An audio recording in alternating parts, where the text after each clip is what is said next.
everyone, welcome to, oh my gosh, I've just had a total mind blank. Okay, welcome to the Lesbian Fiction Book Club. Tonight we are so lucky to get to talk to Cari Hunter about her amazing writing, specifically her book, and I'm going to get this wrong as well, No Good Reason. Oh, that looks pretty. There we go. Is it going to actually show up? There we go. There we are. Yay! All right. So this is the first book in your Dark Peak series. Thank you so much for coming on. I'm just impressed with your Kindle. This is my Kindle. Look at my Kindle. Oh, yeah. That is my Kindle. No, it's a very old school Kindle. This is definitely not colour. This is an iPad. In a pretty even more impressive. Yeah, in a pretty little book cover, so it makes me feel like I'm reading a book. That's very deceptive, isn't it? It's fabulous. I love it. it's my lifesaver. I would not function without it. But yes, as I was saying, thank you so much for coming on today and just talking to us about this. So where are you actually based? Where am I based? As in, where do I live? I live in the Dark Peak, which is where I literally live there. We moved here about 4 years ago. We used to live in Stockport, which is more of a town, sort of just outside Manchester. It's connected to Manchester by a really horrible road that you never want to drive down. So we up sticks and moved into the middle of nowhere, basically, but we are technically now in the Dark Peak. So it was after we moved here after I wrote No Good Reason, but we've been working in this area for years. So pretty much all of the places in it are, well, Sheffield is obviously a real city. But all of the sort of like locations, so like Sanna's run, the run that she does where she finds the girl at the base of the rocks. Yeah. They all exist, basically. They're all based on sort of routes that I've walked and hiked and know very well. So that didn't freak you out, running and hiking them after you've just written this absolutely terrifying book? That's kind of where the idea of the book came from. I mean, I guess my autobiography will probably be titled like Dreadful Thoughts I've Had on Beautiful Walks, because I'm always, I'm a thriller writer, so I've got quite a hectic imagination anyway. And I'm always walking along these gorgeous paths and looking down over these rocks thinking, one of these days there's going to be a body down there. Because it's always us that finds them. It's always hikers, and it's always dog walkers or joggers or bikers that find, our horrible, unfortunate people who've either leapt or fallen or whatever. So that was basically where No Good Reason came from. It was me walking along this gorgeous walk thinking, could be a body down there. So those rocks, I think what are they in the book? The Lado rocks in real life. You can Google Lado rocks and find pictures of them. If you're friends with me on Facebook, I've got pictures of them in my albums there. They do exist. You wouldn't ever want to scramble down them. Poor Sanna, I just chucked over the edge of them. But they do. They are actually a place. I changed the name very slightly. I do tend to do that. I don't know why. It's almost like a superstition. So I'll keep places like Sheffield as Sheffield, and I'll keep Manchester as Manchester. But I tend to change little bits of the locations, the actual location. Creative license, basically. Yeah, but they are all sort of like, you could pretty much find them all on a map. Yeah. So we actually do have some people here. So hey, really? Everybody. Yeah. I know. Me and Cari were just discussing the fact that getting time zones can be a little difficult. It's 9:30 p.m. where I am. It's just after midday for you. Is that right? It's what we're on now. Yeah, 12:35 it is for me. So I'm just having a look. Excellent. So we've got someone, I believe it's Jacinta, even though it's coming up as Facebook user. This is one of our members, Jacinta, saying, hi, so excited, and that she loves the cover. Yes, the cover's great. I actually, weirdly, found those rocks. They do exist. The rocks on that cover are part of Stanage Edge.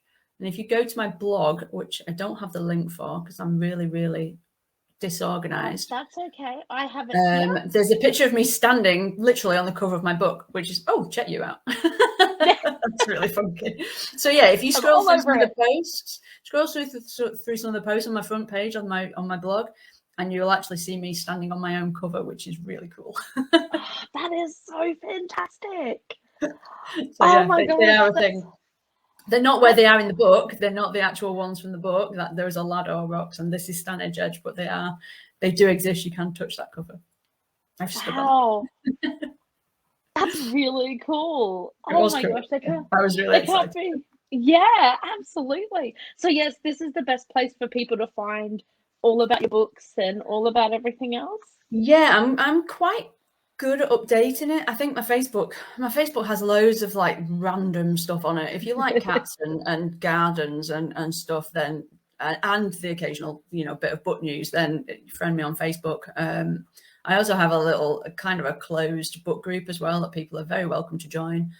We closed it basically because people were friends of members and we were talking about Alias at the time, and spoilers were cropping up in their newsfeed. So they asked whether we could make it a private one so that it didn't actually show up on their newsfeed.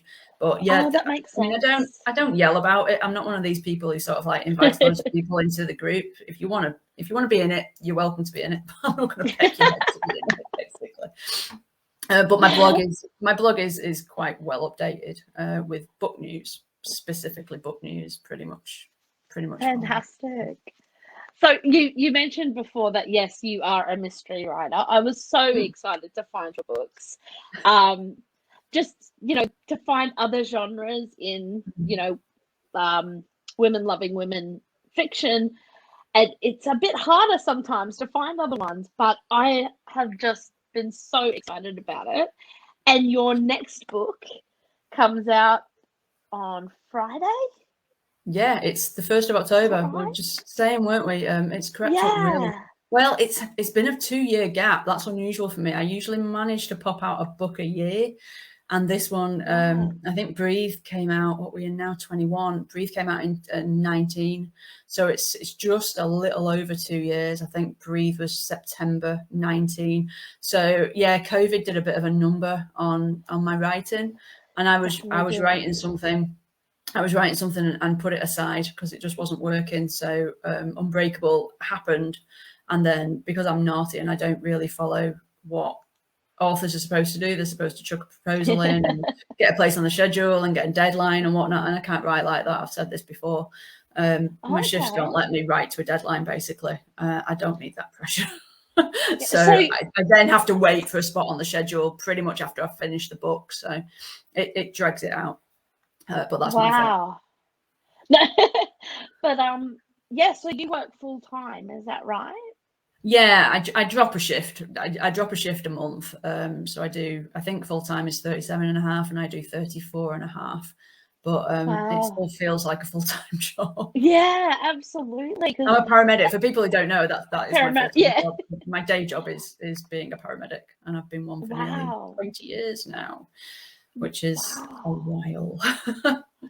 which is why I tend to chuck a lot of medical stuff into my books. Well, it definitely explains why Meg is her interactions in the hospital and stuff, they come across so realistic and just so believable. I love it. Naughty, Meg, but she kind of gets away with saying what I would want to say sometimes. She's quite outspoken. I think she's just the best character. Oh, she's lovely. She was such fun to write because, like I said, you could just channel all of me through her sort of thing. So it's weird with Sana and Meg because there's bits of my personality in them both. Sana has that kind of fear of authority and getting in trouble. I hate being in trouble. I hate it when a manager says, "Can I just have a word with you?" Because you know that's always going to be shit. So I have that kind of terror of getting called on the carpet that Sana has. But I'm not the shrinking violet that she is, because she starts off quite. I mean, it was a series, so she always needed to go somewhere. So she starts off quite timid and then gets her ass kicked a little bit for being too timid. And then, sort of like gets her confidence and finds her mojo really throughout the course of the series. Oh, I can't wait. Well, it's lovely to be able to play the long game with characters. It's really nice to get stuck into, you know, into characters over 3 books. Basically, it was lovely to unpick their relationship and like I say, develop them in terms of the family, their background, and how they outwork over 3 books. It's just so nice to be able to take your time with stuff like that. Absolutely. And do you actually read thrillers, like, or do you read a lot of different genres, or is that sort of your go-to for reading as well? It was. I used to read a lot of Karen Slaughter was one of my favourites. Not because I think she's a particularly brilliant writer, but because I liked her characters. So they were what kept me sort of like returning to her books. Yeah, I think people like Joe Lansdale, he does a good sort of like crime thriller series. Chelsea Kane. They did tend to be. Linda Castillo was another one, but they get to a point, I think, where I just got fed up with them. There's this one-upmanship in crime writing to try and make your stuff really outrageous. And I mean, there's violence in mine, but I tend to ground it in reality. It's stuff that could happen to you. And yes. I think it makes it more scary than, you know, having a mad serial killer who's, you know, into torture, and it becomes this torture porn kind of competition, mainstream crime. And I hate that there's never any queer characters in them. If they are queer characters, no.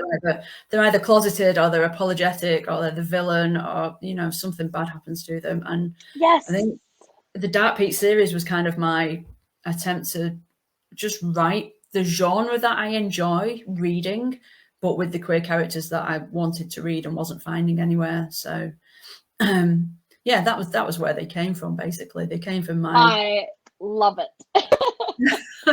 Because I love reading crime books and mystery books and all that, and it's so frustrating that if there is any queer characters, they're this bit part, they're stereotypical, they're the sidekick or less than the sidekick. Yeah. Yes, and they're usually very one-dimensional. So it was so fantastic reading the genre that I love and actually having, oh my God, I can relate to these characters. This is absolutely fantastic. Like I said, I absolutely adore Meg. I think she is just the best. But what I really love, and I think you've just absolutely mastered it with their relationship, is how similar but also different they are. It was so great reading it, and you knew who was talking, you knew what perspective you were getting, you knew it because they were so different, and yet they just matched each other so well. So I'm a little taken with it. Did you get that impression? Sorry, I'm just fangirling over here. I think that's the joy of writing best friends, basically. I mean, there's so much within sort of WLW fiction that's kind of insta-love, and I didn't want to do that. I'd kind of done that with Desolation Point, and it never really felt that right, which is why I actually enjoyed writing Tumbledown more, which is the sequel to Desolation Point, which I wasn't supposed to write. You're not supposed to write a sequel to romance. Got my ass kicked a little bit for it. I mean, everybody's doing it these days, but hey ho. Back then you weren't supposed to do it. But that was what really sort of like nudged me towards A, writing a series, and B, writing crime and a thriller and a mystery, because that book is more, it's got more of a sort of plot to it. I mean, Desolation Point has a plot, but it's quite a simple kind of trope to women in a wilderness with a bad guy chasing them, essentially.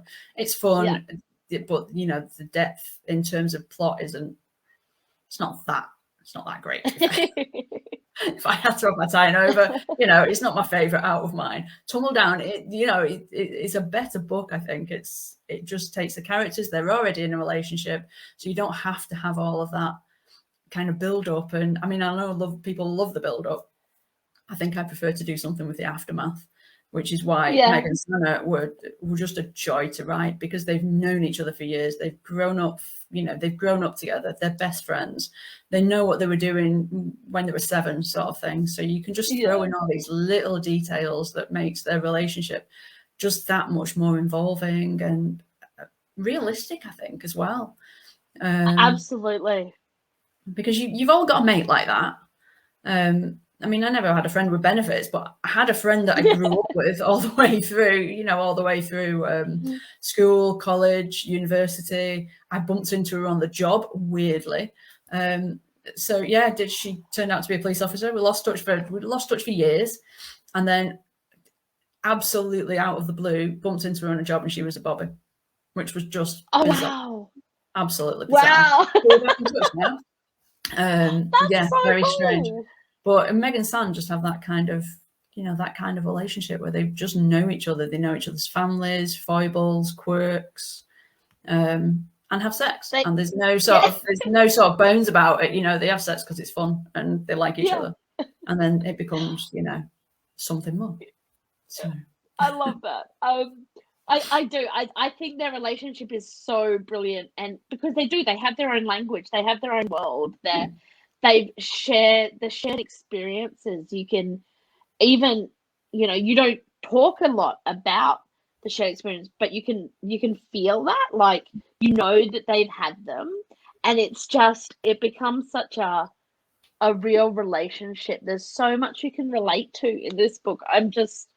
I absolutely loved it. I read it 3 times this month because I was just like, because I kept going, I want to read the next one. So I'm like, but if I read the next ones, I'm going to get them all wrapped up together. And I'm like, no, I'm supposed to be talking about this one book, but I want to talk about them all.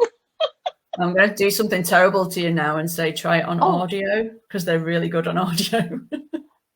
I have heard that. I've got a cracking narrator for them. She's great. She's a local girl. So excellent. She knows the accents, she knows the slang, she can chuck the dialect around without any kind of second thought.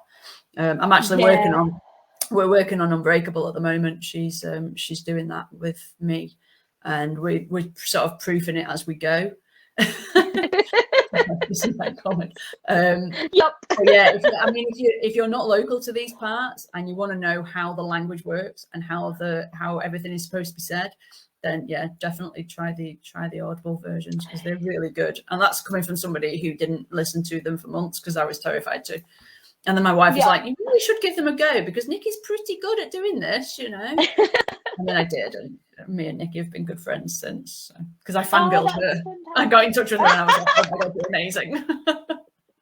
So we've met up a few times and done an interview. I love it.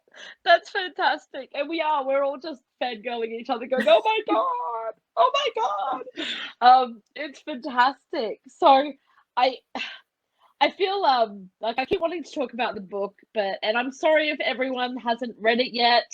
Go read it, even if we've maybe spoiled a bit.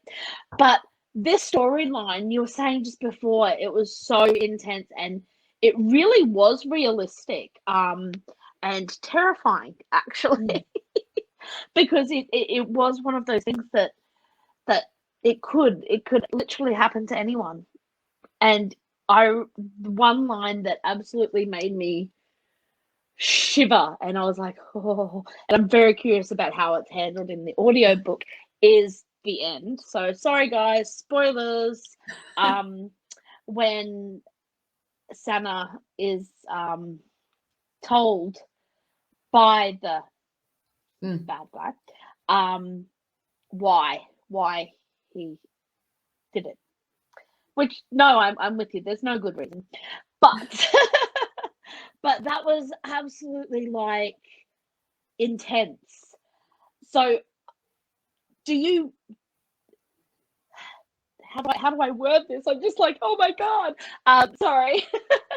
With the intense scenes, are they scenes that, do they drain you, or is it more something that it becomes more tense with editing? Or is it just, do you just have to get it out there? Does that make sense? They don't. I don't think they bother me so much to write them, but sometimes with a bit of distance, I can reread them and think, oh, that's really horrible. Okay, yeah. Yeah, and like I say, especially on the audio, when I've listened to them and they've, the characters' voices have hit the words, and they can be really difficult to sort of like get through.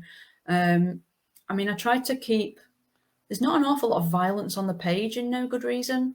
I mean, there's a good scrap in Cold to the Touch, and A Quiet Death has some violence in it, but by and large, they're quite, especially compared to something like Desolation Point or Tumbledown, they're quite light on actual on-page violence, but the threat is there, and yes, they are quite unsettling. They're not easy reads in places. I mean, you have to leaven that with, the humour and, the relationship between Meg and Sana and Nelson, Meg and Liz at the hospital. You can always find humour in there, but they're thriller.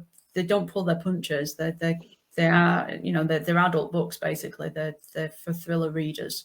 You don't go into these expecting hearts and flowers, and if you do, you're going to be disappointed, basically.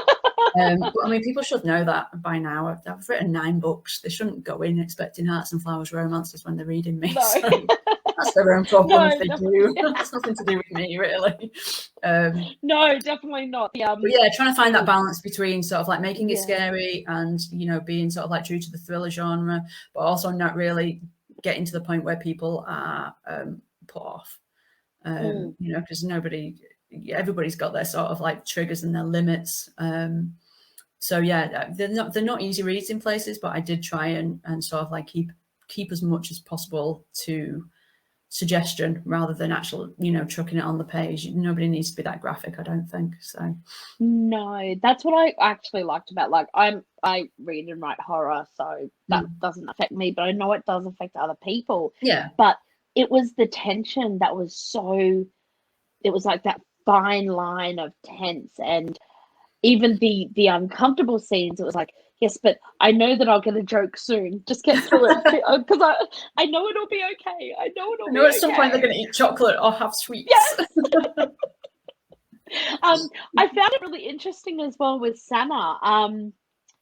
Maybe it's just the books that I read, but I'm so used to having that old wizened sort of cop character, and I love that she's not like that. She's quite new. She's quite young in it all, and she's working through it all. Was that something a conscious thing, or was that just the Sana that kind of presented to you? No, I think a lot of thrillers, they tend to go for the detective chief inspector. So you'll have like the top of the tree, and then they'll have them doing things that a DCI or a DI wouldn't do. I mean, there's that Vigil is showing at the moment on BBC with Saran Jones in it, and I think she's a DCI in that, and she's like in the field. I'm thinking, I'm not sure that level would even get out of their office. Why is she on a submarine? It's if you've not seen it, it's this daft kind of BBC thing that started really well and it's pretty much gone sunk to the bottom of the ocean since. It's like they keep trying to build up. It's like having CSI, when CSI on the TV show go out and investigate the crimes. They don't do that. Obviously, they're in the lab. So with Sana, she's a junior detective. She's a detective constable. She would be in the field, and then the sergeants are one sort of like step above and in charge of a team. But yeah, DCs would do a lot of the legwork and the investigatory sort of stuff that Sana does. You do take kind of license here and there. I think I've got her a taser in the second book, and I don't think for a second that a DC would carry a taser. But that's my there has to be creative, within reason. But yeah, I didn't want her to be, I didn't want her to be the one who's right all the time. I wanted to be unsure of herself. She's paired with Nelson, who's got more years in than her, so that's a good sort of teamwork. I'm so used to reading, the kind of ex-alcoholic with the terrible past and the depression, and I'm just like, I don't want to go there. I'd rather have somebody who's just happy. I mean, she's happy with a lot. It's not perfect. She's got a shitty bit of background as well. She grew up in poverty. Her dad's an alcoholic, but that doesn't define her. If anything, it's the anti-definition. She's moved out of that. She's got herself out of that. She's never let it define her. And Meg's exactly the same. So they both come from crappy backgrounds. And you get more sort of insight into Meg's really crappy background in the second book. Yeah, I didn't want to do the sort of like throw every cliche into the book that I could in terms of their actual backgrounds. I think there's enough. I love that about them. I love that it's different take. It's not the same perspective. And that's the thing, like, I think that's this book really affected me, but like in a good way, like the way thrillers and mysteries are supposed to affect you. But because it is, the realism of it is just so intense. That, yeah, the twist, I didn't actually see it coming. So I felt like, I was like, oh, I really probably should have figured that out, eh? Completely not. No idea. I've spoken to other people and they're like, no, we knew. And I'm like, really? What the hell was I reading? I was just so caught up in it that it threw me out. But we've got Clancy here going, yes, the tension made it real. And it did. It made it so, so real. Sorry, I'm just trying to flick through some of the comments to see if there's questions from people. There's a whole lot of, what's this? Let's just say they lived happily ever after in Edinburgh.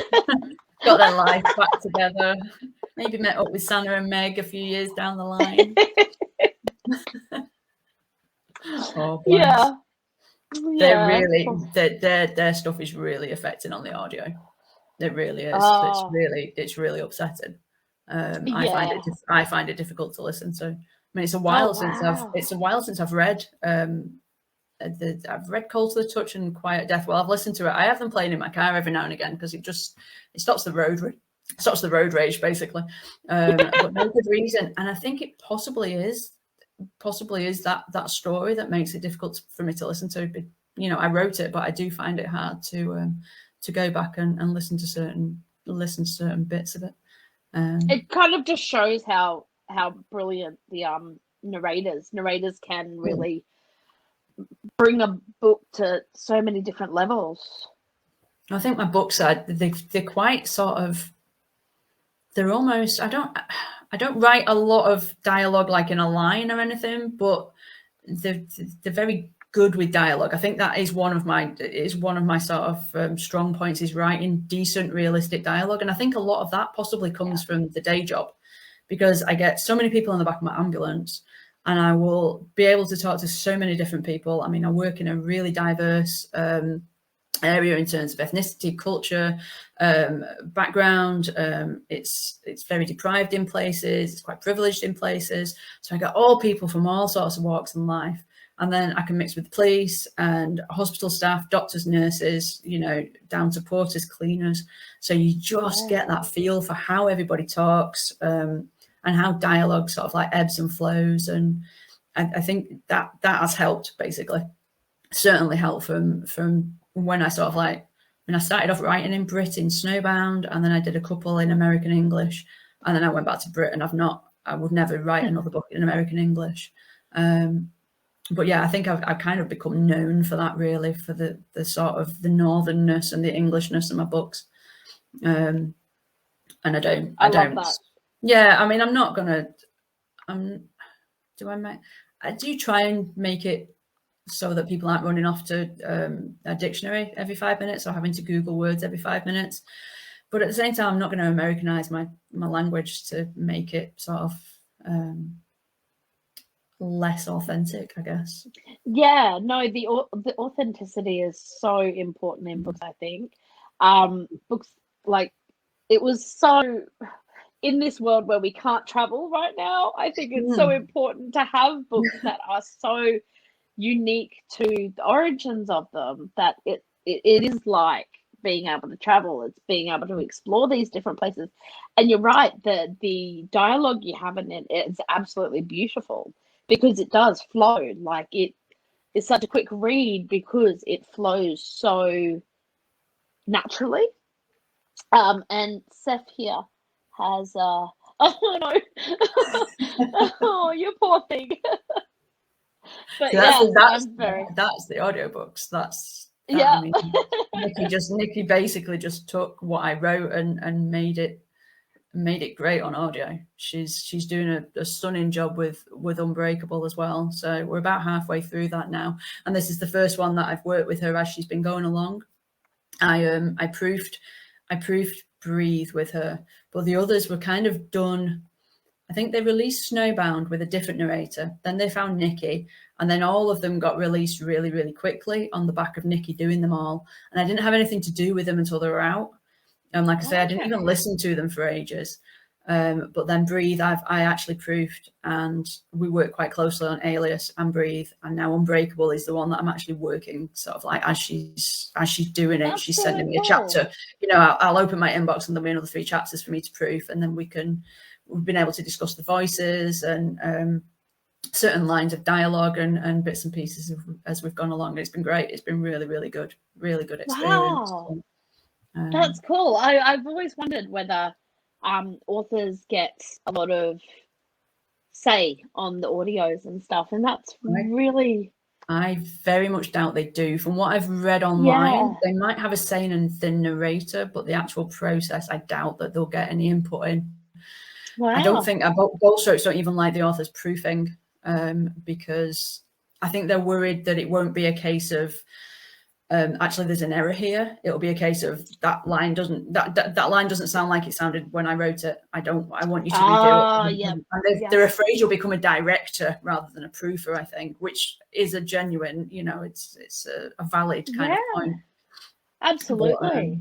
But, I just want them to rewrite, so I'm a bit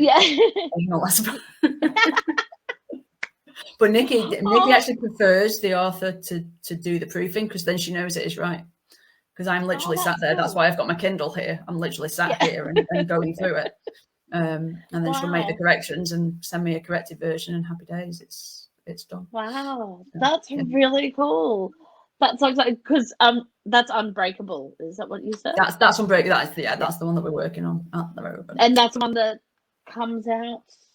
Is that the one that end of this week? Wow. So Friday via the Bold Strokes website, and then on the 12th everywhere else. So like Amazon and whatnot will have it on Kindle on the 12th.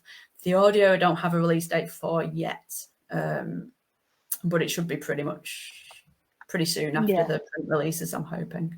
So. Oh, that's so exciting. And that's your 9th book. That's amazing. Yeah, God. A lot, isn't it? I never thought when I submitted Snowbound that sort of 10 years later I would still be publishing and doing okay as well. You know, it's nice that you can sort of challenge the genres and the expectations of WLW fiction and still be here and writing and be reasonably popular. I mean, I'm never going to be sort of Melissa Braden, but I do okay for writing in a smaller genre essentially, because mystery thrillers are still a tiny proportion of output for most of the sort of queer publishers. Romance is the big seller, and it always will be, I think. I think you're right. I think it always will be, but I love the amounts that is slowly coming out of in other genres. I think it's fantastic. Everyone wants to be represented in the genres they love, and it's not always romance. So it's a bit exciting. Steampunk, fantasy, horror, futuristic, dystopian. There's all sorts of bits and pieces, and if they're brave enough to write them, somebody's going to read them, because there is that kind of thirst for difference. And then unfortunately you'll still get the people who are insistent, they'll pick up a thriller and complain that there's not enough romance in it. You think, are you reading a thriller? Why are you expecting a romance? I'm not obliged to put one in there. I mean, I often do put a relationship in there. I mean, even Alias managed to get a relationship in there, but it was not a romance. Steph's got a question here. Do you have ideas for your next book? Are you currently working on a new book? I am. It's the one that I actually abandoned or set aside. I didn't Oh. abandon it. Yeah, weirdly. I wanted to do a new series, essentially. And I had this idea and I started working on it.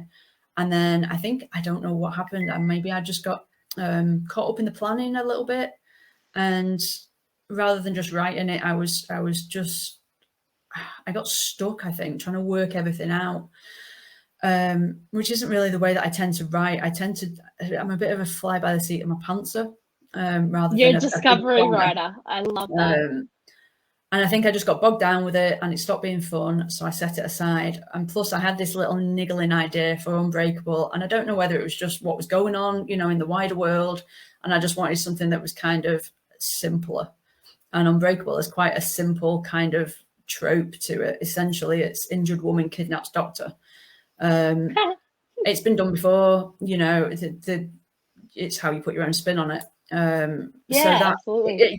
It was just an easier write for me, I think. So I've picked up the other story and gone back to writing that.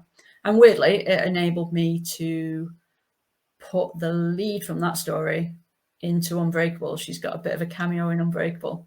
So that's fantastic. It's the first time. I've never done that before, but they end up sort of like the characters end up here in the area that Joe Shaw worked in. So I thought, sort of, I might as well let's give her a cameo.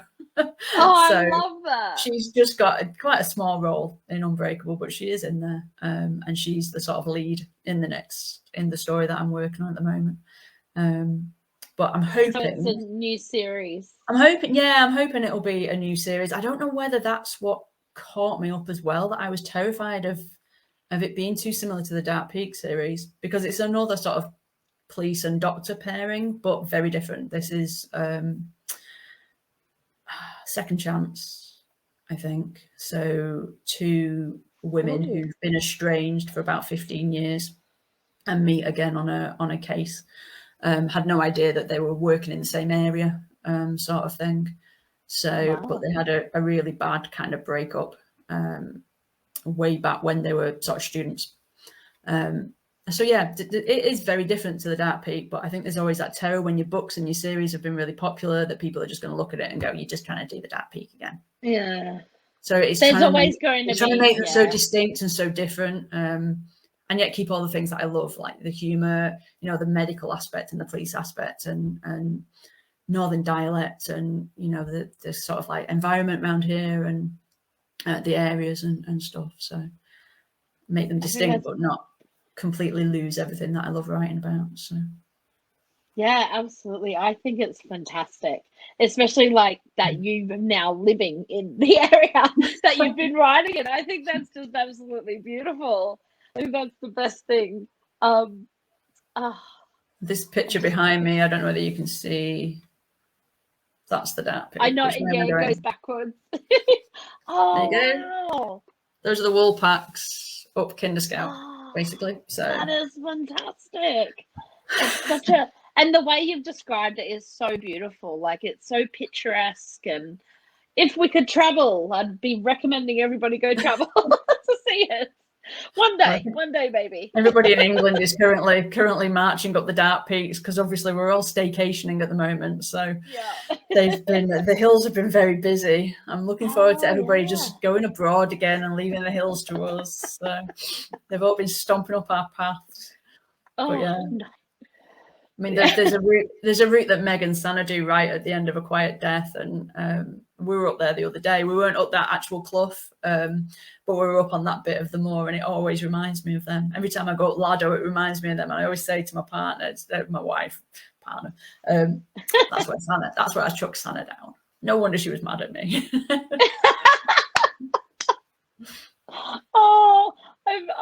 Thank you so much for coming and chatting today. It has been so fantastic, and I'm just going to pop this up as well in case people didn't see it. Go track down Cari Hunter to find out more about her books, and you actually do regularly put posts up as well, and so that's really cool. Yeah, there's a few bits and pieces of blogs on there, and I wrote a blog way back when No Good Reason was released, I wrote a blog sort of stomping my foot about the romance thing. So that's still on there somewhere. Oh, no. Oh, I'm going to have to track that down now. It'll be around 2016, I think No Good Reason came out. So yeah, just nip to that year and have a look at. It's quite a fun blog, actually. I had a good time writing it. It's very cathartic. Oh, oh, that's the best part. Well, yes, once again, thank you so much. And it's been a guys, pleasure. if you haven't, thank you. Guys, if you haven't read No Good Reason, go read it. It's so good. I'm now going to go and read the rest of the series. I've been wanting to, but I just didn't want to get so caught up in it for people who haven't read more, because, you know, I'll spoil everything if I'm given the chance, and I didn't want to do that. Well, all I can say about Cold to the Touch is stick with it. It gets better, or things get better, shall I say? It's got quite a horrible opening. I know you're going to hook us in somehow. Oh, awesome. Well, thanks everyone for joining us, and I will see you all later. Thanks, Cari. You're welcome. Cheers very much. Cheers. Bye. Bye now.